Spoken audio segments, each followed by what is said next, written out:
I was sitting with you and I was like, Please tell me it's way now. yeah, that's maybe. You were mine. Yeah, yeah, yeah. Yeah, this is like really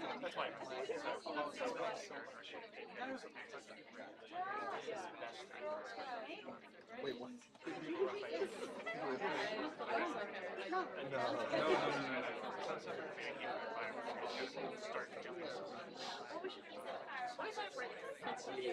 I like which rotating. Good, because I've been thinking about it.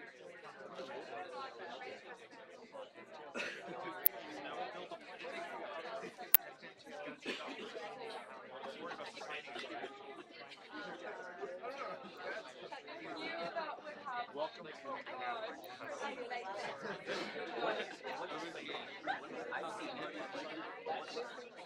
Oh my god. We are. yeah. Gravity it's really it's actually very fascinating. Very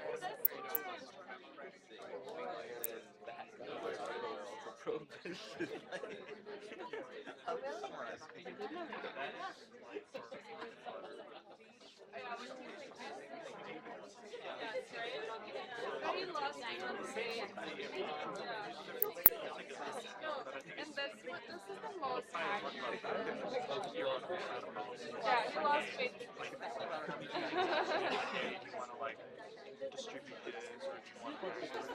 Oh my god, stop it. Stop it.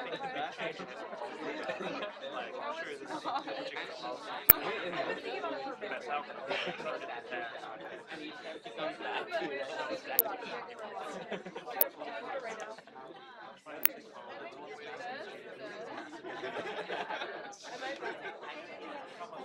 been thinking about What's everything? A tell stand? Oh, I don't know what happened. More relatable is like statue. Is it a film?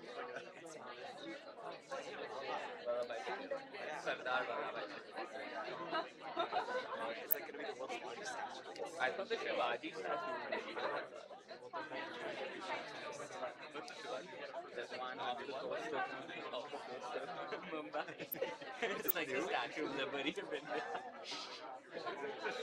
supposed to be 30 times the statue.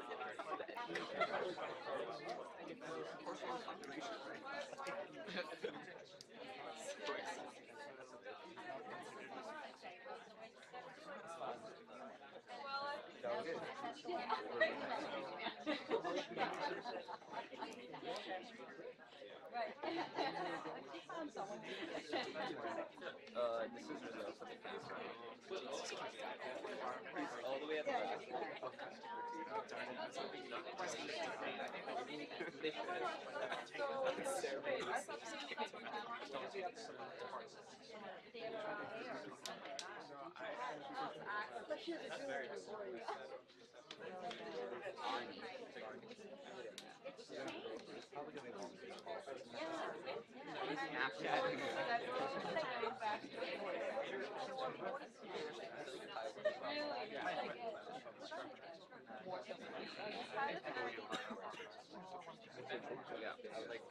I would go do like why do you have this big font? It's so funny. It's so awkward.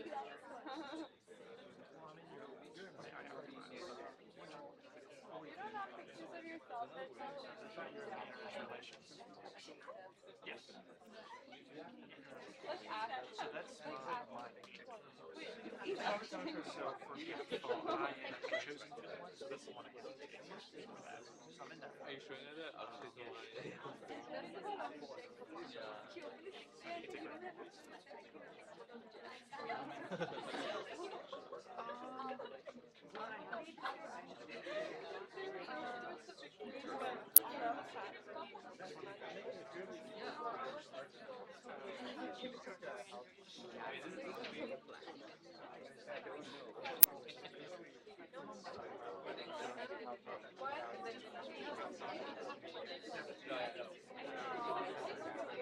Oh,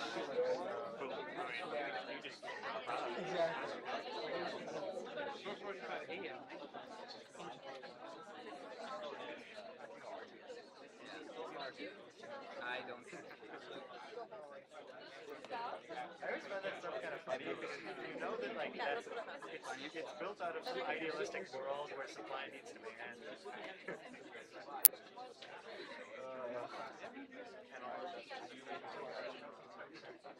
I do like that comparison. I can talk. As far as like you, I'd rather. Yeah, oh, yeah, fundamental. How things work. If I could be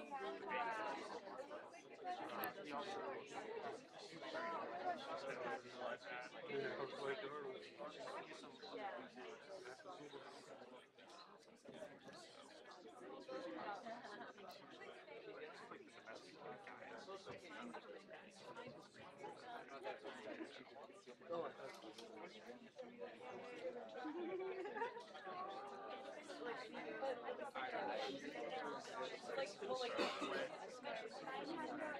Some like the domesticated guys. Like you'll move on like the different so the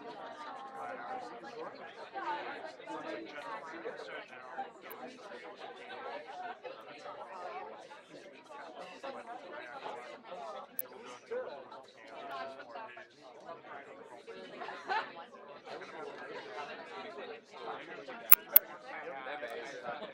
well, I hope say something. I have a bunch of stuff. I thought that the event would have started by now. Probably around this time. I just don't have time. Yeah, pictures of these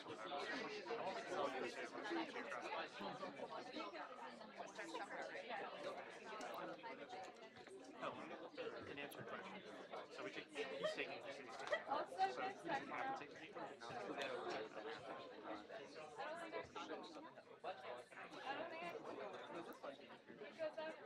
And then our other juniors, one has to be it'll be about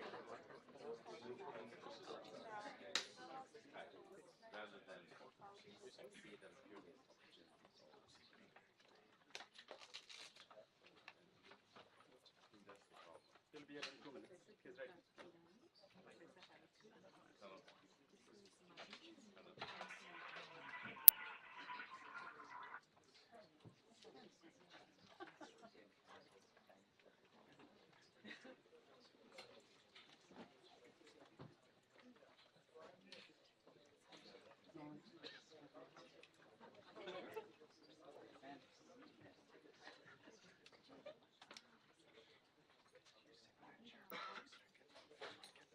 Because Oh my God. Let's make Anna.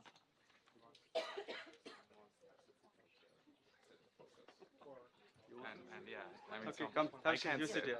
Go ahead. I No, can't he won't sit. focus it. I'm not. It's okay. It's on live. I didn't want to sit. Sorry.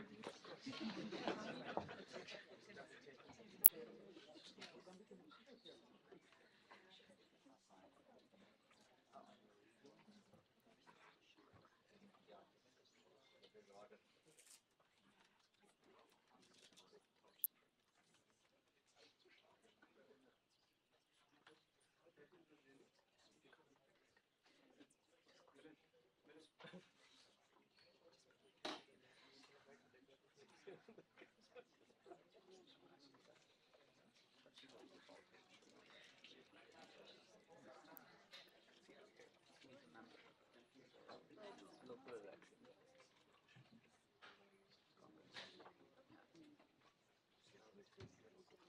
No.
I won't stand up. Please show.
Hello.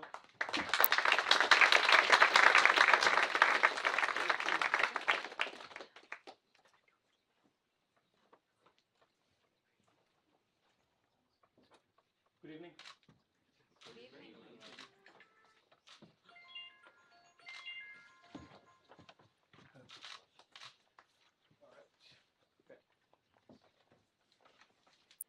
So, thank you all for coming, and apologies for being late.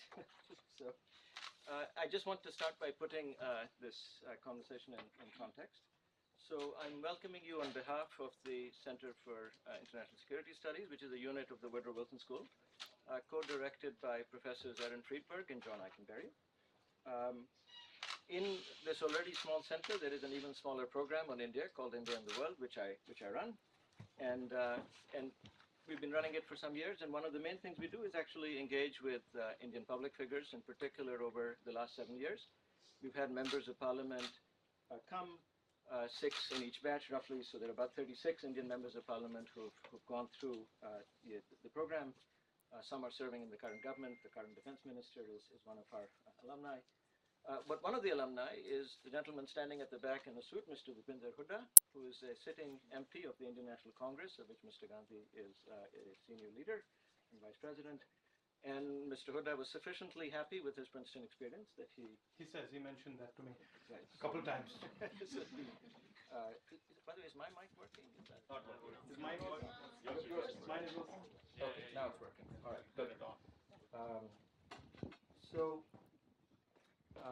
So he was very keen. He pitched us to Mr. Gandhi and suggested that perhaps he would enjoy visiting Princeton. So thank you, Dipinder. The other person sitting in the front row is Mr. Sam Pitroda, who I first met when I was a graduate student, and he was back in India setting up CDOT and CDAC and so on. Mr. Gandhi needs, of course, no introduction, so I will not give him one. I will tell you about the nature of the conversation that I'm hoping to have with him, and then in a little bit of time at the end where we will open it up for questions, I hope you'll keep it in mind. So people in public life are confronted with the challenges of politics, without which you get nowhere, and then with the challenges of statesmanship, which is what to do at the broadest level in terms of policy. You can't do one without the other. And he's had senior experience at the national level, and perhaps no doubt will again. So I primarily want to engage him in a discussion of Indian statesmanship, which is at the broadest level, what are the questions facing the country, where is it going, so on and so forth. So when it comes to question time, you might also remember it. So before we get to the business at hand, there's one slightly awkward point that I just wanted to bring up with you, especially for this audience, which is when you left India to come to college, for some strange reason you went to Harvard. Yeah. I hadn't seen your campus. That's good enough. I hadn't seen it. If I had, I might have come here. Very good. Excellent. Very good. So to business. So let me start by posing to you the question, which is to say, let's take 1992 as a baseline. A Congress government at that point began to change India's economy in fundamental ways. It's also maybe an age at which you yourself would have looked in great detail at what was going on in politics. It's been 25 years. What, in your judgment, is India's report card? What has gone well? What has not gone well across economics, human development, societal functioning, politics, across the whole range of things? I think if you're actually looking at India, the 25-year time frame is way too small. 1947, we took a huge step. We got independence, and we started a process of transforming India. In fact, the process, it started even before that. It started when Mahatma Gandhi came, and you can take it back. You can take it back all the way to the first war of independence. But a sort of awakening happened in India, and India began to transform. The main transformation was an India that used to live in villages, an India that didn't communicate much, didn't talk to each other much, started to move. And this movement started slowly. Democracy helped it, telecommunications helped it, but progressively this movement started to become faster and faster. 92 was an important point because we took some decisions on opening up the economy. There were earlier very important points: the Green Revolution, the White Revolution, bank nationalization. There are a number of steps, each one empowering India in a certain way. After 1991, the movement accelerated. And basically what has been happening since 1991 to today is urbanization has speeded up and certain questions are being asked.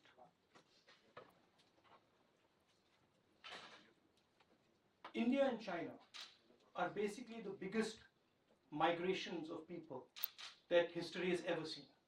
It has never happened before at this scale ever. Right? One is democratic, free, the other is controlled. And so the central challenge that we're facing, and we've been facing from 91, is how does this movement progress and how do we make this transformation from a rural economy to a modern urban economy? The central question is how does India give its people jobs? Because off the back of jobs, you can create a vision. If you as a modern country are unable to give your people jobs, it's very difficult to give them a vision.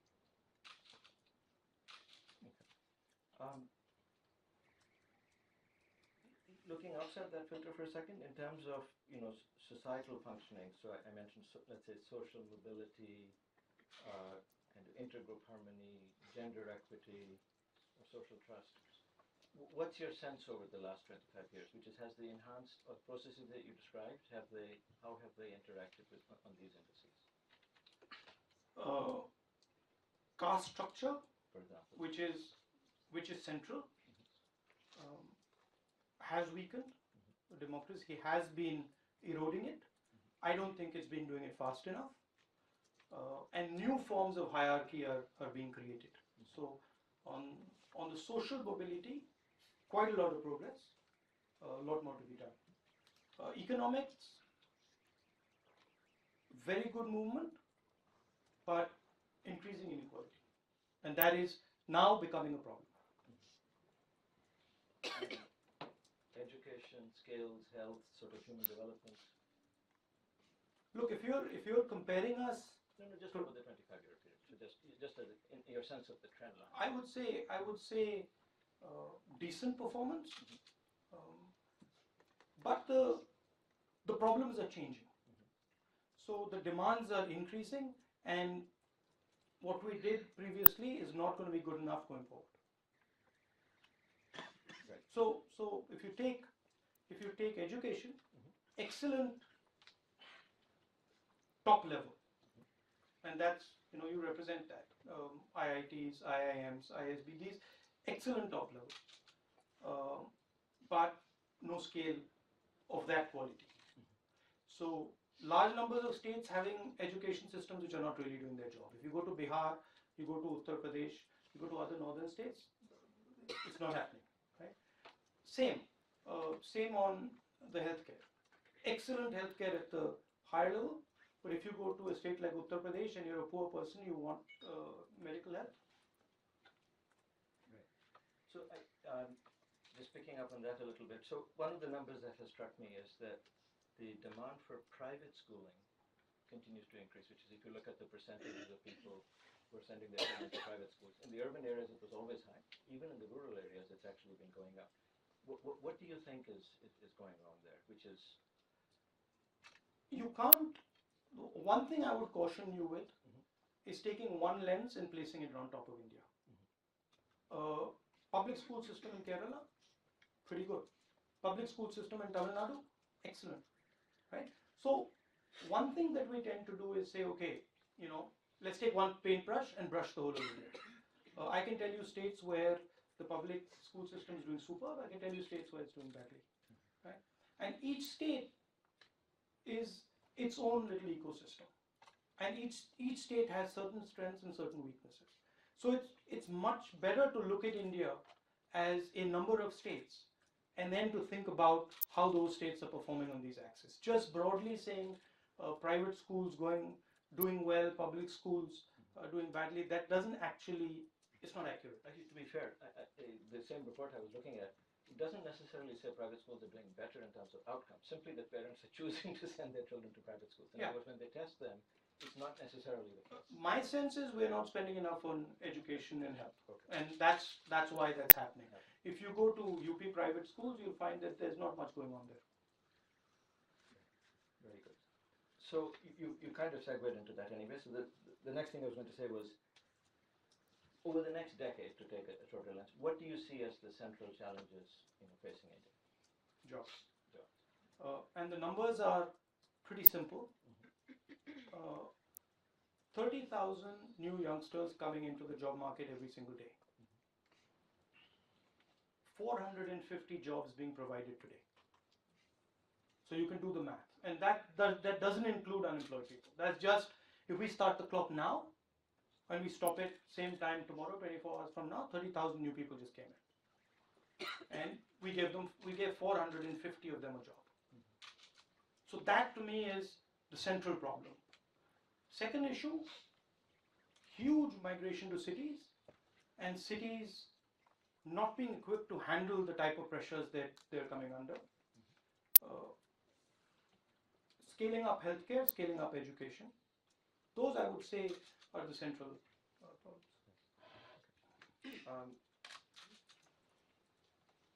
In terms of social, societal functioning, so you mentioned that the caste system has been eroded somewhat. And different states have done different things. So Tamil Nadu's done quite a good job. Uttar Pradesh has not done such a good job. So I mean, again, successes in certain areas and less success in certain areas. Right. On issues of gender equity, sort of are there particular things over the next 10 years? I mean, if you ask me, nowhere near enough has been done on gender equity. That's to me a real area of focus. I mean, we've done quite a lot of work in the political space, but there's a lot of Let me just again go back to the. Now, I'm not saying that good work hasn't been done. Right. I'm saying I would like the speed to pick up significantly. So going again back over the last period historically, so you're at the center of the political system. Do you feel that the Indian political system is more able to craft responses to Indian challenges today than 25 years ago, less or about the same, as a whole, which includes what the executive does, what the legislature does, kind of broadly speaking? Is government better or worse able to respond? Maybe not just over the last 3 years. No, I'm saying that's a very rigid question. Please. I view it like a flow, like a movement of people, like a movement of ideas. So these systems also are evolving. Certain challenges come up, so the systems need to react to those challenges.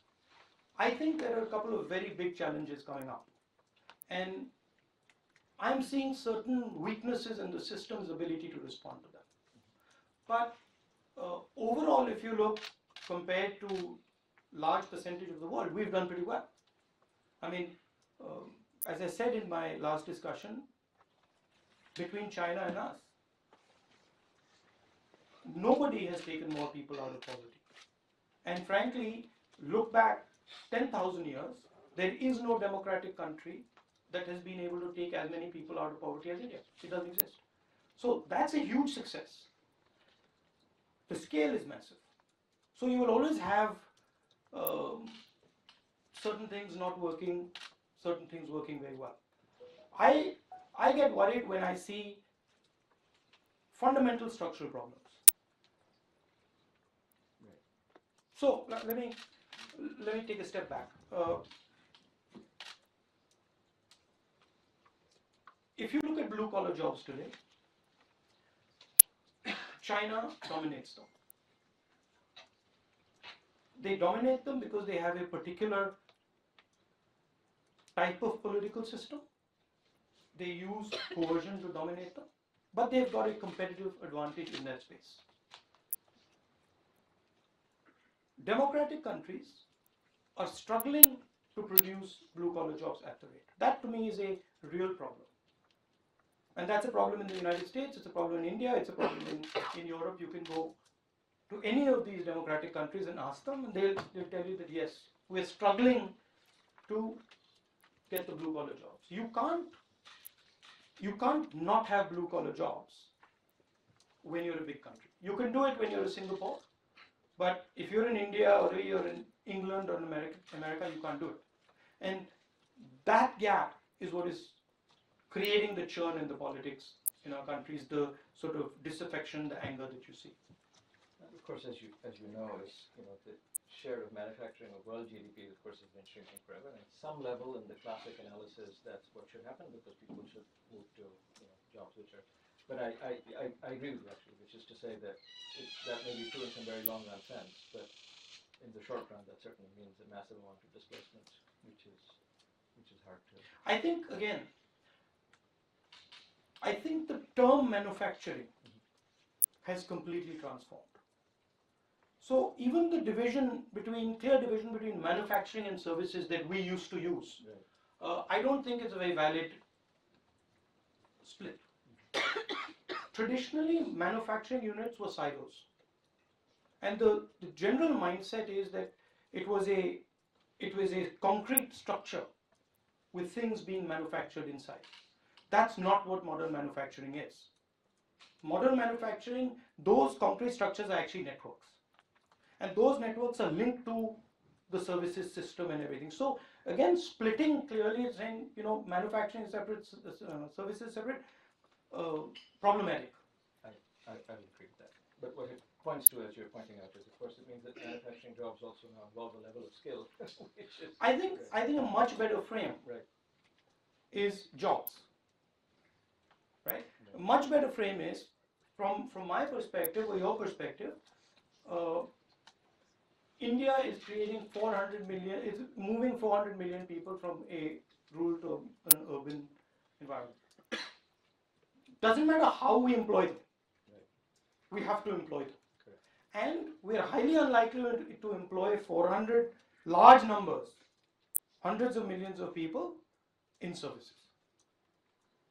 So in fact, you were just in California, and so let me take the opportunity to go a bit further along the line. So one of the things I think you were speaking to people who are at the cutting edge of automation, artificial intelligence-based systems, and so on.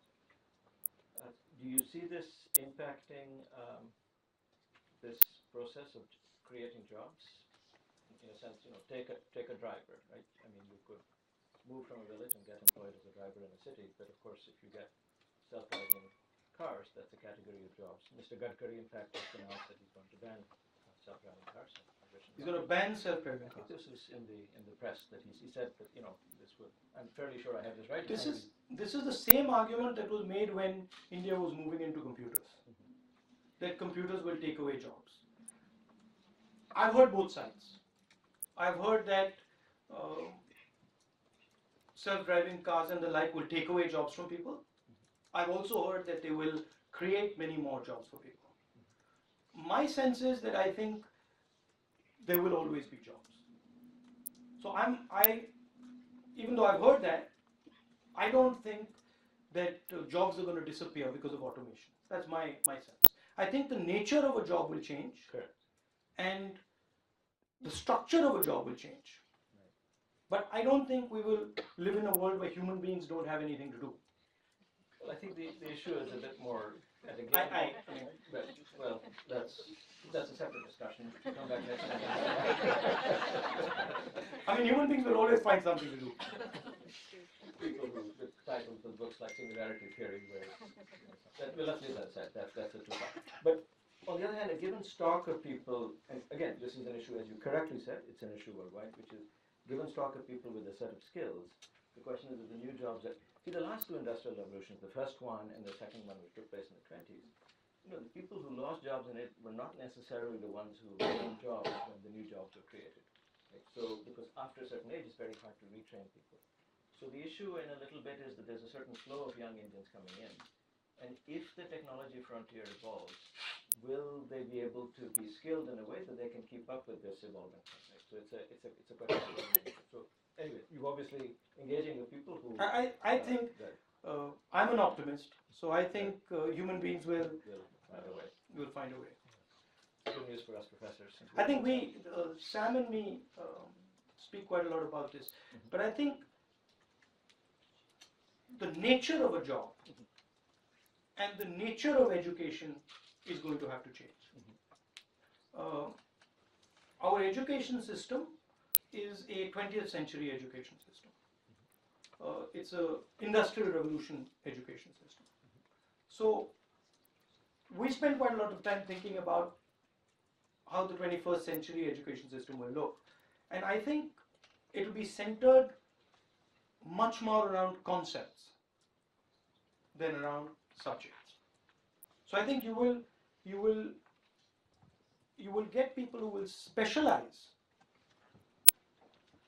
You will get people who will specialize in a completely different way than they currently specialize, because the boundaries between chemistry and physics and maths will start to disappear. And I think it'll all become physics. I hope. I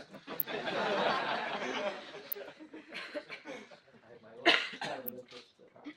Right. Your voice is very low. Yes, well, my voice is faint to begin with. I think it will close. If that helps? Yeah. Okay, all right. Anyway, you come to hear him, so it may not matter. Right. Okay, excellent. So now let me turn to the second part of the discussion I want to engage you in. So, in the context of India, there is the Indian political system, which is an instrument for meeting some of these challenges. So let me start with the question, of the things that you're mentioning, are there things that you think the government must do, and are there things also that you think the government maybe can't do? These are societal challenges, eventually we'll have to make them. I think 25 years, India's had a good record on growth. But whether it was the UPA time or it's the NDA time, I mean, we did slightly better than the NDA, but the job numbers are nowhere near what they should be. And that is the crux. India has to figure out a way to solve this problem. And my view, I like the Make in India concept. But my view is that the targeting of the Make in India concept should be different. So, Prime Minister feels that the targeting of the Make in India concept should be large businesses. I feel that the Make in India concept should be targeted towards small and medium businesses. So I feel that the problem is that not enough small and medium businesses are getting access to finance, are getting access to the legal system, are getting access to the political system. So you have large companies who have a role, but then the small companies that should be turning into large companies and the medium companies that should be turning into large companies, that's not happening. And to me, that's where the real jobs are going to come from. Another thing, agricultural value add. So you have to see this as a migration between rural and urban, as a movement from agricultural to sort of urban jobs. So you can't also just ignore agriculture. You can't say that, okay, now we are going to focus on the cities and we are going to leave agriculture alone. There's a lot of jobs that will come out of agriculture if you put in things like cold chains, if you take food processing units close to farms. 40% of our vegetables rot today. Right? That's a huge waste, and that's large numbers of jobs could ensure that those vegetables don't rot. And you see this as a case for direct government action, or government should be facilitating in terms of a regulatory framework? And I mean, it's different in different places. So there is an element of building infrastructure. There is an element of opening up the financial system. There is an element of opening up the political system. So to me, the central problem in India is the centralization of the political system. perfect, because the next thing I was going to ask you was, how can Indian governance be improved? And let me throw some words and then you can make of them what you will. Is there a lack of expert knowledge? Is it a question of talent? Is it a question of transparency, which concerned you during the last UPA regime? Is it devolution? And finally, is it, in some sense, a question of competition? If you have different governments in a country, different states, the exit option to go from here to there, often can be a powerful spur to, efficiency on the part of all of them. There are many issues, but to me, the biggest by far is centralization of power. So if you look at our national government, you look at our state government, too few people control too much. A chief minister of a state or the prime minister has too much power to influence things far outside. Chief ministers can decide what happens to a village road. Local government should decide what happens to a village road. So it is not only a question of decentralization of power. It is a question of the right amount of decentralization of power to the right level. Right? So the members of parliament have a role. The MLAs have a role. The pradhans have a role. The bureaucrats have a role. And power has to be shifted out to them so that each one of them has work to do. Today, if you look at our lawmaking structure, you look at parliament, and you look at the laws, you look at pretty much any law that's made, parliament itself just validates the law.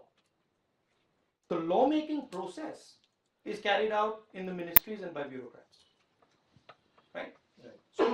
So that's a huge problem. So, moving along with the flow, so let's turn to Parliament. What you say is of course completely correct. Now I would say this is another of the global problems, by the way, which is across democracies, legislatures have been losing power to the executive on one side and the judiciary on the other. A lot of lawmaking is administrative lawmaking or judicial lawmaking, by now, in the consequent United States. Partly happens because legislators have to spend all their time, sort of running for office. That because often the relatively short cycles, maybe the scale isn't correct. In terms of their discretionary function, I think the representative function has been enhanced, but maybe their judgment function. So it's not something that's only a problem in India, but let's look in India.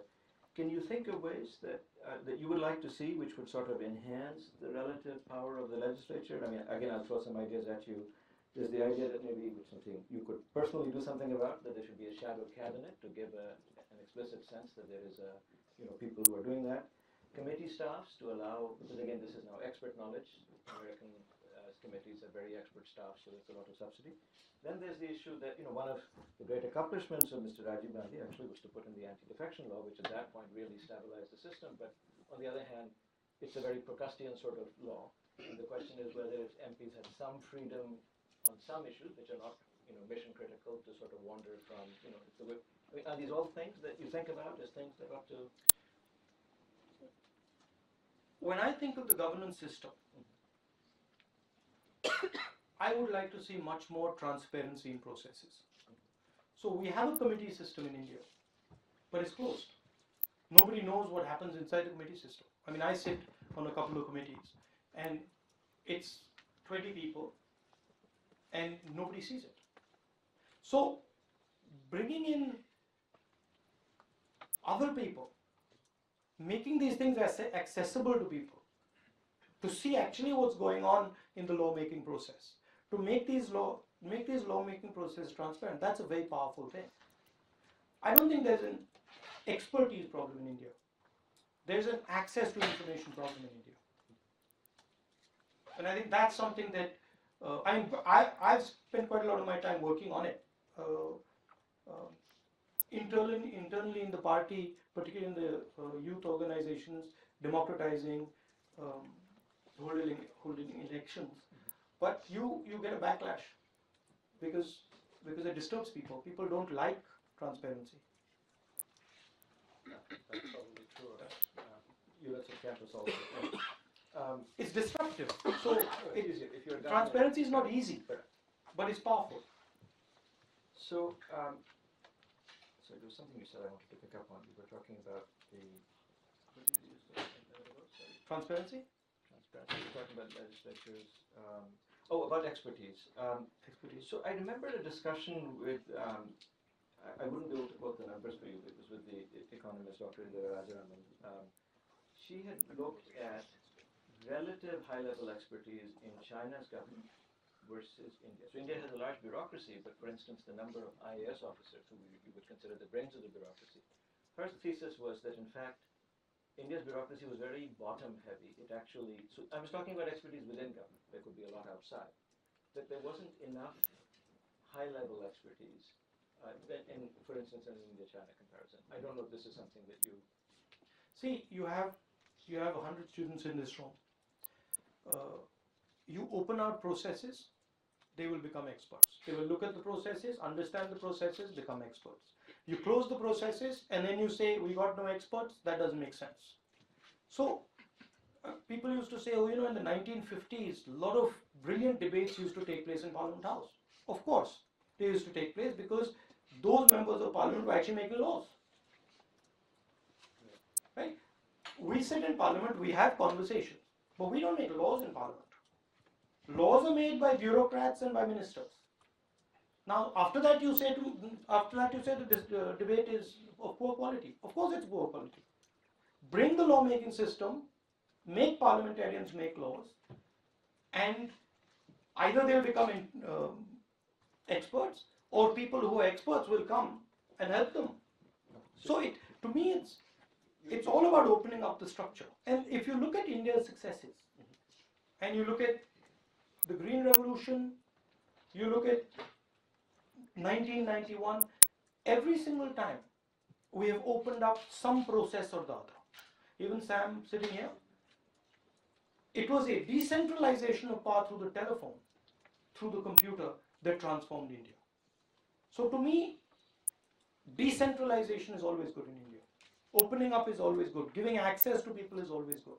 Closing access, shutting down structures is not good. Okay, so to summarize, your take would be that if government was more open to flows, the flows will come from outside, they don't have to be inside. There's no, in my view,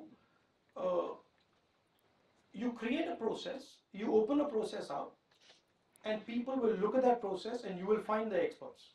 They will figure out how to solve that problem, right? And if they're not there, they will learn and they will come. But if the process is closed, I mean, if I was to ask this room, you know, what were the steps that were taken in making the RTI law? How many of you can answer that question? Nobody. Well, how can you be experts? But if I was to tell you, this is the structure, this is what we did, this is how we thought about it, a lot of you would become pretty good at understanding it. So to me, it's always about opening up. The judiciary. So there were two. Let me ask the first question, which is, so it's still the case, you know, justice delayed is justice denied, and it's not just a question of justice, it's also that even business efficiency is impeded when you can't enforce contracts on reasonable timescales. Is this something that's fixable? What are the barriers? Are these Again, cartels complete centralization. Pretty much every case ends up in the Supreme Court. Right? So decentralize, make the district courts actually work, make the state courts actually work, and solve the problem at the periphery instead of bringing every single problem to the center. The Supreme Court is supposed to give you direction. It's supposed to work on fundamental cases. Right? So that's the problem everywhere in India. It is concentration of power. India immediately tries to concentrate power. And good governance in India is about resisting that and about making sure that you're actually bringing more people in and distributing power. Speaking of fundamental issues before the court, but now let me ask it from a slightly different point of view, just from the Supreme Court. So recently they announced a right to privacy. Now, even in the United States, there's a long discussion of whether the Constitution is a living Constitution or not. And one argument that people make for the discovery of new fundamental rights by successive generations of judges, in private at any rate, is that the American Constitution is extraordinarily hard to amend, because it takes 3/4 of the states and so on. The Indian Constitution, statistically, is not that hard to amend. It's been amended 100 times. So in a sense, is this a power grab by the judiciary that the legislature should resist?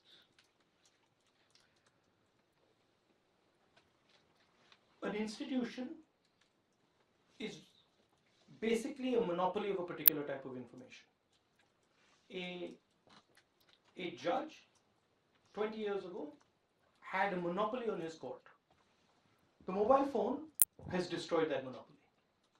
Today you can have someone outside the courtroom suddenly saying, actually, I don't agree with your process, and here, I'm going to do an investigation that is going to prove you're wrong. We're sitting in this classroom. 20 years ago, what we said would be considered to be absolutely correct. Well, the professor's space has been taken over. Suddenly, the kids go and say, listen, sorry, what you're saying is wrong. I've just gone to the internet. I don't agree with you. So connectivity is actually disrupting institutions across the board. And then when the space is opening out, different institutions are moving into the space of other institutions. So in a sense, in a democratic environment, there is a conflict going on, institutional conflict taking place. And that's what you see when the judiciary takes an action and then the legislature takes another action. That fight is because your institutions have been penetrated by connectivity. I should say that in physics, my problem is generally that not that somebody looks up Wikipedia to correct me, but they're busy checking their Facebook page and not doing the algebra that should be. But that's still sort of encroachment over your domain. It is, but it's their cost, not mine. That's true.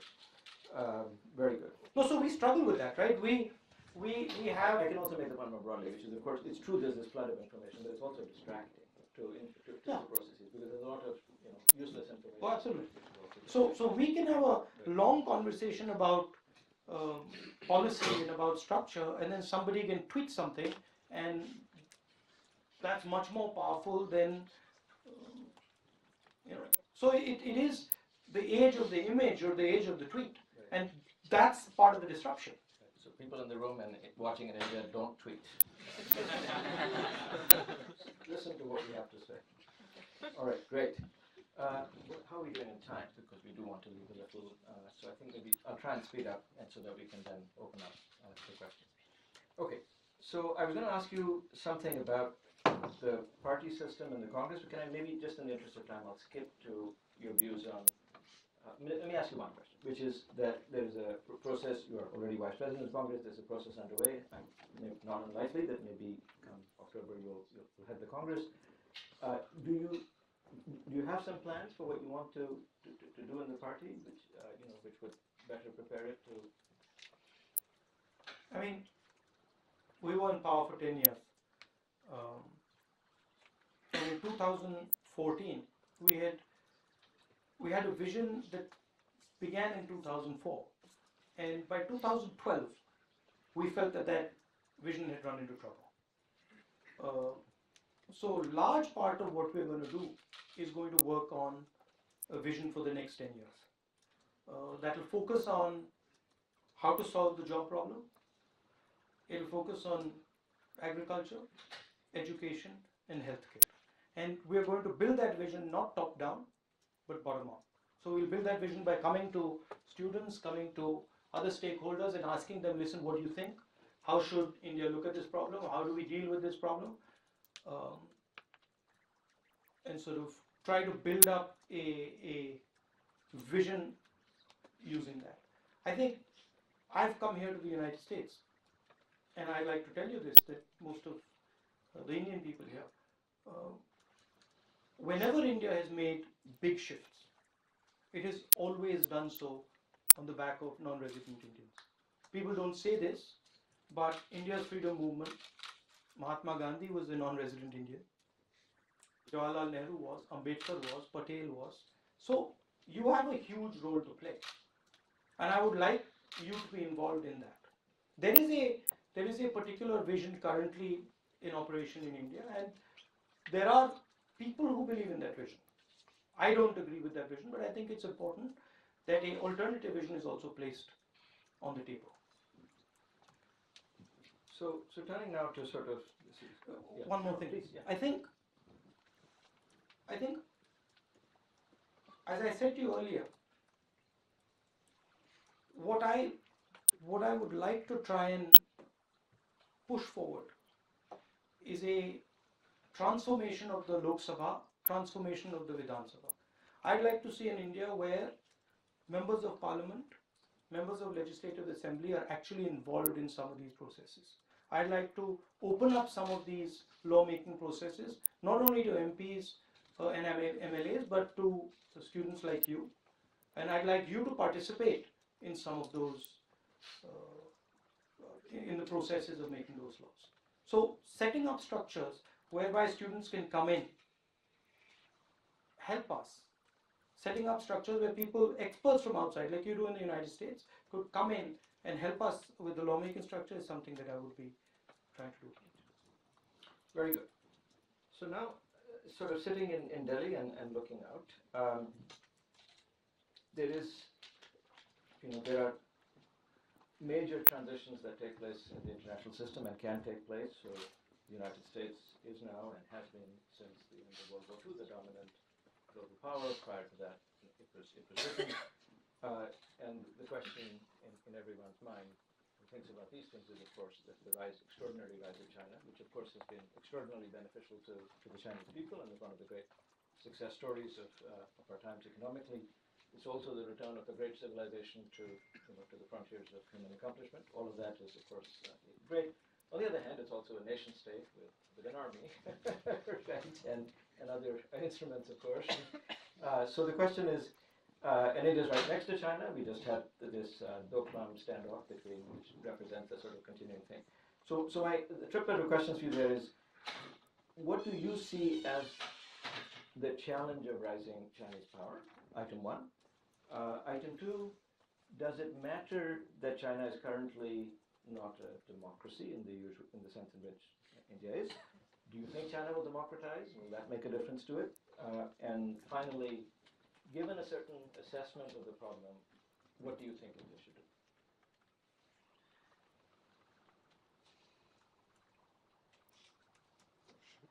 There are two large migrations taking place of people. One is completely free, and the other is centrally organized. The systems respond differently.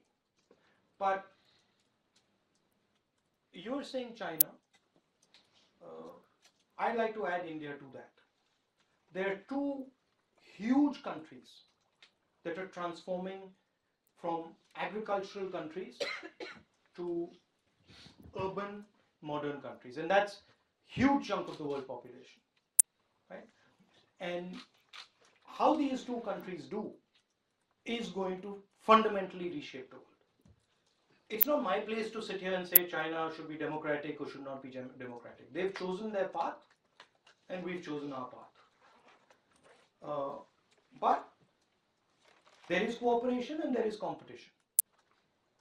We have to figure out how to get our jobs. We have to figure out how to get our people working. And the competition is with China. So we have to basically compete with them. And frankly, we're not doing that well. So that's point number one. Point number two is that China is entering spaces with one belt, one road.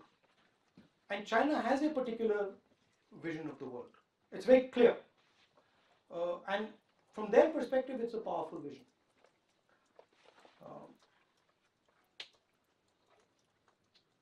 Does India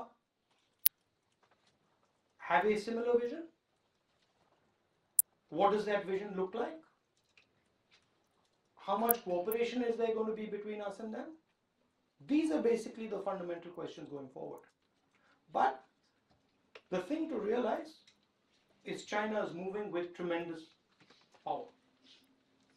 And we have to work with that.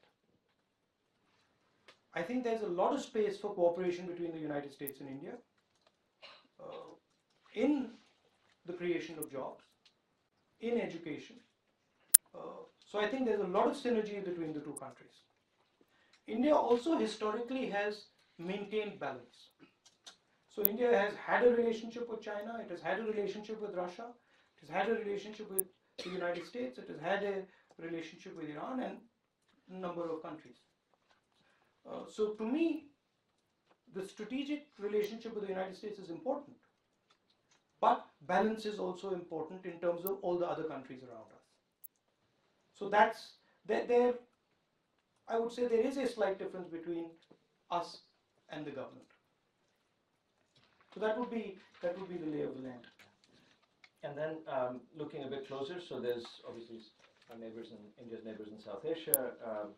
There's the age-old problem of Pakistan, and which is tied up with Kashmir, which is the military issue. There's a particular nuclear issue because nuclear arsenals involved keep growing. Then there are other neighbors, Bangladesh, Nepal. There's now Burma, Sri Lanka. So how do you see the sort of situation there? See,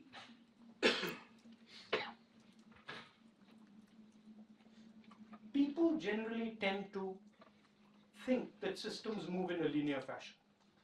They draw out a line and they say this is what it looks like. If it's going at 9%, it's going to keep going at 9%. If it's going at 3%, it's going to keep going at 3%. Or if you see a nice little upward curve, this curve is going to continue. That's not how big systems operate. Big systems move in exponential ways. Suddenly something can happen and it can move in a different direction. So to me, the single biggest achievement of the Congress Party, and I say this right from Gandhiji's days, is giving everybody in India a vision. Not creating a vision for a certain group of people, but making a vision for everybody and making everybody feel that they're part of that vision. In the 21st century, if you leave people out of your vision, you're asking for trouble. New ideas will come, different visions will develop. And so to me, central challenge in India is the politics of polarization, where you pit one community against another and you create spaces for other people to come in. There is a belt of 100 million tribal people. Today, they do not feel comfortable with the vision. There are a number of states in India which don't want a single vision forced down their throat. There are minority communities that don't feel that they are part of the vision. So to me, that's where the real danger is. And India's strength has always been, and historically, not from the last 20 years or 50 years, but thousands of years, India's strength has always been the ability to embrace people and allow them to flourish inside our system. And that is something that is being challenged today in India. And everything is placed on top of that structure. Whether it's education, whether it's healthcare, whether it's growth, every single thing, jobs, is placed on top of that structure of harmony. If you fiddle that structure of harmony, you will get things happening that you don't expect. And so to me, that is the central risk that India is facing. And India lives in a volatile neighborhood. And if we alienate our own people, that opens up space for people to do mischief. I don't need to name who those people are, but it opens up space for them. So you would say the way you think about South Asia is it's a uniform cultural matrix and affected heavily by what happens inside India in terms of its capacity to include. No, I'm saying India as it is currently needs to carry every single person in India. Every single person in India needs to feel that, listen, here is a national vision and I can see my space in it. Leaving hundreds of millions of people outside that vision is not a good idea, because other people will start to create problems. If you don't give the tribals in the entire tribal belt a clear sense of how they are going to engage with India, what their future in India is, they'll look for another imagination. And that to me is the central problem and the biggest difference between our opposition, Mr. Modi and the BJP, and us. Okay, so we began a little late, so we will actually still have 20 minutes for questions from the audience. So what I'm going to do now is open the floor and take a break from being in the limelight myself. Okay, one. So I have a pretty simple question actually. You've talked very extensively about economic issues, so I'm going to skip those questions because you already answered most of them. My primary question is about your position, and by extension, since you're here representing the Indian National Congress, on the Uniform Civil Code. And before you answer, I just want to point out that most arguments against a Uniform Civil Code in India rely on the fact that it's a diverse country, people have different religions, different beliefs. But if you look at all successful democracies, and I'm sure you'd agree that most of Western Europe and the United States up till now have been successful democracies, have stressed the need for a uniform civil code and the need to have some basic laws which govern everyone, which quite frankly India does not have at this point. I leave that idea to the courts of our country. The courts will decide, and I have faith in the courts of our country. At the back. Yeah. Thank you, sir. My name is Andy. I'm a graduate student here at the Woodrow Wilson School. Thank you for taking the time to speak with us. You said earlier that people are going to figure out something to do regardless of how much automation happens. You also said that India, especially as a big country, has to find blue-collar jobs for its people. It occurs to me that the first casualty of automation is blue-collar jobs. So what, in your mind, is an example of a blue-collar job in an automated economy? I think the nature, what we today call a blue-collar job, is going to change. right?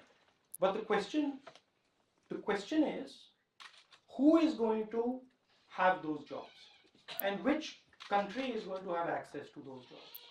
So currently you have a factory system, say in China, with 20-30,000 people working in them.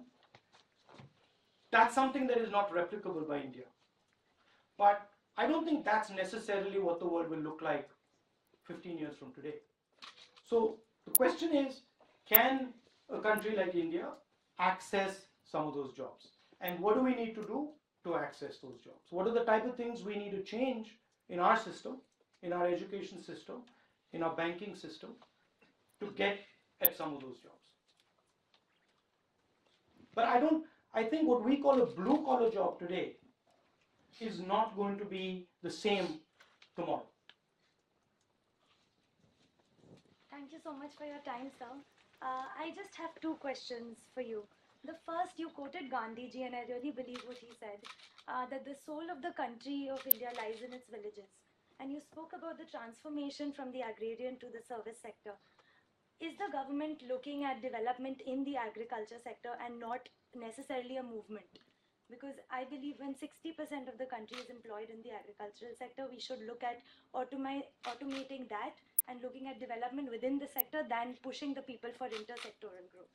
My second question is, when you spoke about tribals, and having worked in tribal areas, a lot of contentious issues in tribal areas happened during 2006, 2009. Where even in Kalinganagar, 13 tribals lost their lives in a firing issue. Taking a step back, now that you feel so strongly about tribal rights in the country, what do you feel can be done in that direction? What is your first question, Gandhiji? When you talk about, the first thing to realize is that Gandhiji was an evolving person, right? And he was a very flexible mind. When Gandhiji said village India, he actually meant a decentralized system. He didn't mean that India should remain where it was in 1947. The heart of a village is that it is decentralized. So Mahatma Gandhi's vision of India was a decentralized vision of India. I don't think he meant, which a lot of people say, but I don't think he meant that India should remain in its agricultural development. Yeah, I'll come to that. I don't think he meant that India should remain in village form. But I think what he was saying was that the village form of government, the decentralized form of government, is a powerful form of government. And actually, if you look at how technology is moving, a lot of what he said is actually coming true. India simply cannot forget about agriculture. And India simply will not be able to create the jobs it needs without modernizing agriculture, without setting up agricultural food chains, without supporting agriculture. So again, between us and the BJP, there is a difference in opinion on agriculture. But I personally feel that agriculture has to be supported, and it's a strategic opportunity for India if it is supported properly. What was your second question about the tribal? About your plans of how do you look at I think when we were in government, we were protecting the space of the tribals. Tribal bill protecting their land, giving them rights to the forest. So our idea was to create a space for them where they are protected. And you can create a space for them where they are protected physically, and you can also create it in the political system. So the way we would act is to ensure that tribals in their space are protected and not encroached upon, and that they have a certain set of rights that makes them feel protected. Hi, my name is Anita Gupta. I'm actually a graduate Sorry, student can I here. just, is it okay if I just finish that? The question of land acquisition, sorry you sat down, but the question of land acquisition is central. You can sit down, no problem. I can see you. I'll stand up. The question of land acquisition is also central.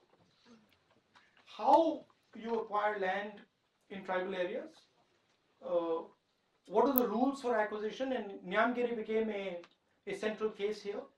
So we constructed a land acquisition bill that would protect them. We made sure that if someone wants to acquire tribal land, they have to take permission from local governments. So those type of protections we had put in place, but I think that's the direction. No, sorry. Yeah. So my name is Anita Gupta. I'm actually a graduate student here at Princeton University at the Woodrow Wilson School. My question is actually about twofold. Here in the United States, we're faced with a rapidly unfolding healthcare system that we're all witnessing as of today. Unfolding meaning it's falling apart. Collapsing. Collapsing, and a constant debate here in the United States. Why is that happening? Well, there's a lot of reasons, but we can talk about that later.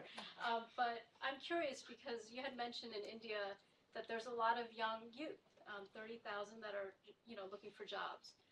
And we know that in India there's a lot of individuals that are suffering too with public health related issues. In particular, something that's interesting to me is the drug related issues. Here in the United States, there's many people that are overdosing on opioids, and I know in India that issue is very, very serious. Morphine, similar drugs like that. I'm wondering what the initiatives are that are in place in India. What initiatives are being done for those young youths that are jobless, that don't have jobs, that might be going to drugs? Are there initiatives, and what is being done for healthcare in India? What is the vision? Well, I mean, we're not in government in India, by the way. So I mean, I know. What is being done? Don't ask me. But we are in government in Punjab. Where are you from? Punjab? North No. UP, Uttar North Pradesh, UP. Agra. But we are in government in Punjab, and drugs is a serious problem in Punjab, and we are working on combating that problem in Punjab, setting up rehabilitation clinics, trying to move industry back into Punjab. It had moved out, introducing sports into the system. So we are working on drugs in Punjab, but I won't be able to tell you what the government of India is doing on that front. I'm not involved in running the government of India right now. Hello, Mr. Gandhi. Thank you for coming. So my question is this: your role in the country is now as a member of the opposition to critique the government, find flaws in their policies, and so on. But surely there must be something that you admire that the Modi government has done, and that you probably wish that your government did when it had power for 10 years. If there's one such thing, what would it be? Again, I think the Make in India idea is a good idea. And I think if that idea is implemented well, it's a powerful idea. I would think about it slightly differently, but as a concept, saying that we need to make in India, I think that's a good concept. That's a good direction. How I would implement it would be slightly different. GST, something where we agree with the government. We in fact helped the government pass GST. Again, on the fine tuning, slight differences. We would have preferred a uniform GST. They chose 5 levels. We would have preferred a slow implementation. They chose a faster implementation. So, but I would say on GST broadly, we agree with their direction. I think so. There are spaces where we would agree with them. Thank you. Yeah. Also, if you look at the economic policy, broadly, between us and the BJP, there's agreement. There's not much difference between our economic policy and theirs, other than the fact that we tend to do things like Narega and do things like right to food. On the liberalization front, on the big business front, we're very similar. We have a central difference with the BJP, which is that we feel that India needs to carry everybody. And we feel that it's dangerous if India doesn't carry everybody. That's the central difference. But there is a reasonable amount of agreement on economic policy. Actually, I'd like to see the faculty better represented. I see in the front row Professor Bernard Hickel and visiting distinguished professor Sunil Khilani. One of them would like to say something. Oh, you didn't see that. So, Bernard, would you like to? Well, I mean, first, thank you very much for coming here. I would like you to, think perhaps comparatively with the United States. I mean, some would argue that given the nature of new technologies, given that facts are becoming questionable in terms of how you present them, the rise of the popular charismatic leader, the politics of exclusion versus that of inclusion, all of that is extremely disruptive to old patterns of governance. And in what way, some might even argue that, what's happening in India or what's happening in the United States is a vernacularization of politics. A new type of person is coming and having greater say than before. Old elites, Anglo-speaking elites, are being displaced. That you represent, in a sense, that displacement. Can you sort of tell us something about actually the failure of politically to this new force, and how does it compare to what you see happening in the United States? I think the central reason why Mr. Modi arose, and to an extent why Mr. Trump came, is the question of jobs in India and in the United States. There's a large part of our populations that simply do not have jobs and cannot see a future. And so they are feeling pain. And they have supported these type of leaders.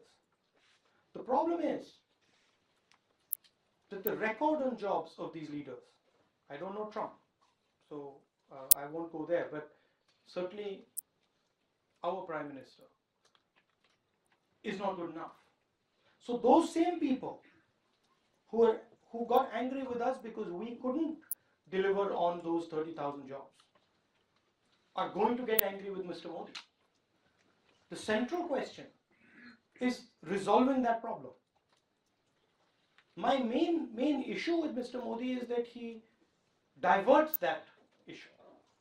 And he says that he points the finger somewhere else instead of saying, listen, we have a problem. We need to transform ourselves to compete with the Chinese. And we need to get 30,000 out of 30,000 people, we need to get 10, 15, 20,000 people jobs. So that is the central issue. There's anger building up in India right now. We can sense it. Right? So to me, the challenge is how to solve that job problem in a democratic environment. That's the challenge. And frankly, the Congress party was unable to do it. That's why Mr. Modi came. But Mr. Modi is unable to do it. And it is a deeper problem, so we have to first accept it as a problem. And then we have to unite and try to work at solving it. Right now, nobody is even accepting it as a problem. The discussion is about 9% growth, 8% growth, 7% growth. The discussion is not about how many of your millions of people that are moving you've given a job to. That's not the discussion. That needs to be the discussion. Now, it's 6:30. We are now at the point at which we really have to take him elsewhere on campus, and so I apologize. I'm going to ask of you three things. The last will be a round of applause, but hold that for a second. I'm going to ask that you allow us to take him out rapidly to the building. This is important just for... I can't say hello to him. Well, no? Depends. Okay. That wasn't the plan. On the other hand, it just will... It would be nice. 5 minutes. I'm going to ask, because... all right. Unless I disturb. You can do it? Okay, all right. Okay, so... all right. But even then, what we don't want is a big crush at the left. Okay, I will. Right? Okay, so that's item one.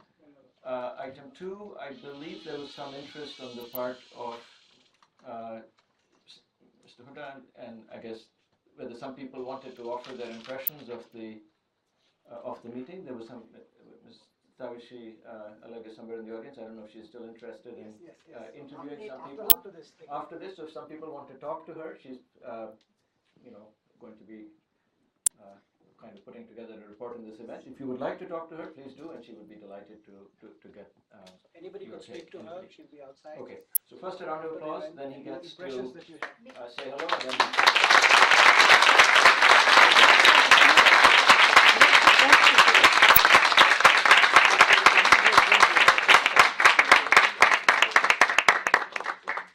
it's very good. So how are things? Can I speak a little bit? You can. Yeah. Am I allowed? How are things on campus? What is going on? Recruiting season. What's the big recruiting season? So what is the big issue on campus other than recruiting? Job everywhere. Great deflation.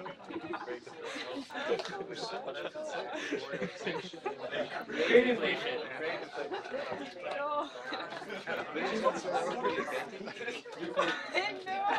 So how do you view the rise of China? It's impressive. And what do you feel? What do you feel about it? I mean, I think it presents. It's a bubble? Because most of their figures are self-reported. They still haven't allowed any of the international regulatory agencies into their system. So for all we know, they could be lying about literally everything. Right. So, and if you go to Beijing, then you see the amount of pollution just from the. So they have made their country into this kind of an urban manufacturing center, and I think neither the amount of resources they have, nor the amount of people they have, nor their cities can hold that for much longer. Right. And the population is aging due to the one-child policy, and their sudden abrupt attempts to recover it will not go very well. So the only reason that it's still holding out in a country like China is because they have that authoritarian control. It will not hold out in any democracy. So you think they'll have a slowdown, or you think they'll have a collapse? I think it will be a slowdown. It could be a collapse if they make abrupt moves, like one fine day they had just randomly revalued the renminbi, thinking all stock markets across the world. If they keep doing things like that, then they may have a collapse. But if they continue down this path till their people literally they will only slow down. And what's concerning about China, actually more than financial, is that they actually have very powerful cyber warfare. And they actually have the Great Cannon, which we are learning about here at Princeton. About The Great? The Great Cannon, Right. which they actually are able to take down a lot of technology from their citizens. And we're actually learning about that here at Princeton. So they have a lot.